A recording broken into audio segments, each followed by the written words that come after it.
Manchester city তারকা feel ফোডেনের jersey নাম্বারটা মনে করতে পারেন? 2 সেকেন্ড টাইম দিলাম, ভাবেন, ভাইবা দেখেন। আচ্ছা, আমি বলে দিচ্ছি, তার জার্সি নাম্বার হলো 47। কিন্তু আপনারা কি জানেন তার জার্সি নাম্বার 47 হলেই তাকে কিন্তু সিটির 10 নাম্বার জার্সি অফার করা হয়েছিল, যেখানে ফুটবলে 10 নাম্বার জার্সি অনেক গুরুত্বপূর্ণ। যেই জার্সি পরে ফুটবল বিশ্বের সকল গ্রেটরা তাদের নিজেদের দলকে উপস্থাপন করেছেন, সেই জার্সিকে রিজেক্ট করে কেন অপরিচিত আনকোরা এক জার্সি পরে মাঠে নামেন ফোডেন? জার্সি নাম্বার 47 বেশ আনকমন, কোনো কারণ নেই এত নাম্বার রেখে এটা নেওয়ার। বিশেষ কোনো রোল বা ভূমিকাও বোঝায় না নাম্বার 47 দিয়ে। জার্সি দেখে বোঝার উপায় নেই তিনি ফরওয়ার্ড নাকি মিডফিল্ডার নাকি ডিফেন্ডার। তবুও আমাদের ফুটবল ফ্যানদের কাছে নাম্বার 47 অতি পরিচিত ফিল ফোডেনের কারণে। কি এমন কারণ, আসুন জেনে নেই।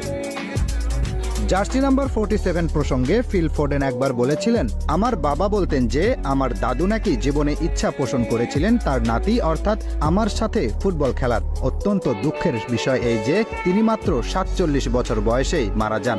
আমি তো এই জিনিস আর পরিবর্তন করার কোনো কারণ দেখছি না। আমি তাই আমার দাদুকে সাথে নিয়েই ফুটবল খেলি সব সময়। আমি যেখানেই খেলি তিনি আমার সঙ্গে আছেন। পাশাপাশি নিজের লেগাসি তৈরি করাও গৌরবের। রোনালদো যেমন নাম্বার 7কে অন্য এক উচ্চতায় নিয়ে গেছেন, অনেক তারকা খেলোয়াড়ই এখন নাম্বার 7 পড়তে চান। আপনি হালের ভিনিসিয়াসকে দেখেন কিংবা এমবাপ্পেকে, তারা সবাই তাদের গায়ে জড়িয়ে রেখেছেন রোনালদোর বিখ্যাত নাম্বার 7। এই ব্যাপারে ফিল ফোডেন বলেন, আমিও আমার এই জার্সিটাকে একটা লিগাসিতে রূপান্তর করতে চাই। আশা রাখি যে আমি যখন অবসরে যাব তখন ম্যানচেস্টার সিটিতে জার্সি নাম্বার 47 ফিল ফোডেনের জন্য স্পেশাল থাকবে। কি অদ্ভুত না ব্যাপারটা?